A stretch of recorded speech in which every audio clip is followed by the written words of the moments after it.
Let's talk about the issues of the day with the #3 Republican in the House, GOP Conference Chair, Congresswoman Liz Cheney. Thanks for being here. Thanks for having me, Brett. I want to start with something you wrote about and concerned about, and that is the Taliban peace talks. How do you think it got to the point where they were actually going to come to Camp David, and how concerned are you that it got that far?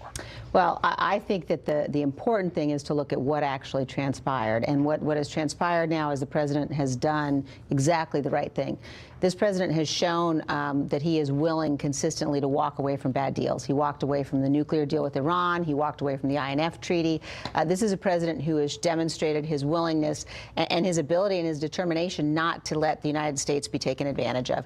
And I think what you've seen now with the announcement that the talks are dead, with the announcement that they've been canceled, is the president demonstrating that he fully understands that the Taliban cannot be a partner for peace and that the United States should not be in a position where we're putting our security in their hands. But you also said that they should never be at Camp David ever. That's right. You know, I would not have them at Camp David. I would not have them in the United States. I think that it's crucially important, though, that we recognize what is at stake in Afghanistan. And what the president has done is he has said, I am not going to make a situation where the United States has to put our counterterrorism responsibilities and obligations in the hands of the Taliban. We have to prevent safe havens. It's very important that we recognize the importance of that, particularly as we get here again close to the anniversary of 9/11. There are over 20 foreign terrorist organizations operating in Afghanistan and Pakistan today. It's the highest concentration of terrorist organizations anywhere in the world. And our responsibility and the president's responsibility, as he fully knows, is to make sure that they cannot form safe havens from which to launch attacks against us. But yet he also is very adamant that U.S. troops are coming home, and he'd like to see eventually all U.S. troops come home, and he's drawing down to 8,600 now. You know, I think that what the president has been adamant about, and what you've seen both with the strategy that he laid out in 2017, as well as with his determination to end these talks now, is he's not going to repeat the mistakes we saw Barack Obama make. He's not going to withdraw in a situation where we leave a vacuum, where America's enemies can rise again. The Taliban has not ever separated itself from al-Qaeda. They fight hand in hand with al-Qaeda. So they harbor al-Qaeda. with them to begin with? We shouldn't be. And that's why I am very glad that the president said these talks are dead. We're not going to be negotiating with them. You can't trust the Taliban. You know, we've been talking to the Taliban for years, but the notion that somehow we think they're going to be a partner for peace, that somehow they're going to give us counterterrorism assurances that we can count on. Somebody thought it. It's wrong. We shouldn't be doing it. And I'm very glad to see the president took the important, courageous step that he took to say, that's it, I'm not going to let America be taken advantage of. You're back in session. What is possible in the Republican side? You're in the minority. What, working with the Senate leadership, can get done? Well, we are going to fight very hard every single day to make sure that people across this nation understand how important it is that we fight against socialism. You know, when you look at the agenda that the Democrats have put forward while Nancy Pelosi's been Speaker, across the board, you've seen whether it's Green New Deal, whether it's Medicare for all, whether it's all the efforts that they've made to fundamentally violate American constitutional rights, whether it's their embrace of anti-Semitism. This is a very radical Congress.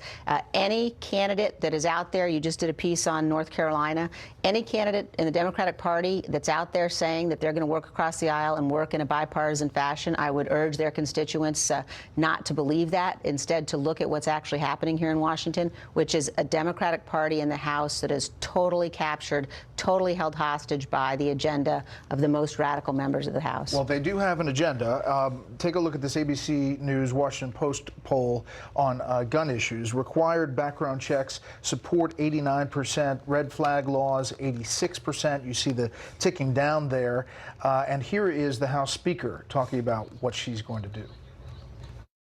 We are not taking no for an answer.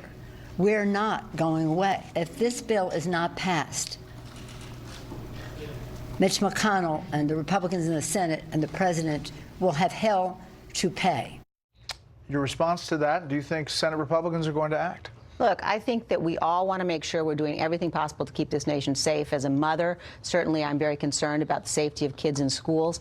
But I have watched the Democrats time and time again play political games with these issues, use these horrific tragedies that we see for their own political purposes with no regard at all to America's constitutional rights. The Supreme Court has held that the Second Amendment is an individual right, and I can absolutely assure you that the President, Mr. McConnell, Leader McCarthy, all of us in the House and the Republican Party will not do anything that's going to violate America's constitutional rights. Two more quick things. One, the Congressional Budget Office just came out. The federal budget deficit has topped $1 trillion in the first 11 months of FY 2019. That's $168 billion more than last time, this time. October 1st is the new fiscal year. Has the Republican Party lost all of its fiscal concern about deficit and debt? No, we're very concerned about it. I think it's a huge issue. I think there are two huge issues really that face this nation. One is the national security set of threats, and one is the debt. And I think that in order for us to be able to deal with the debt, we have to recognize 72%, 73% of the spending every year is mandatory spending. It's on autopilot. And because of this thing called the Budget Control Act, which is misnamed, the Democrats demand increased domestic spending whenever we want to do anything like the president has done and committed to do, increase defense spending. I think we need to repeal that, and I think we need to have a very firm focus on, in a bipartisan manner with leadership from the White House, how we're going to deal with the debt and the deficit, because these are ticking time bombs for the nation. Congresswoman Cheney, thanks for being here. Thanks for having me, Brett. Up next, the latest on the devastation in the Bahamas from Hurricane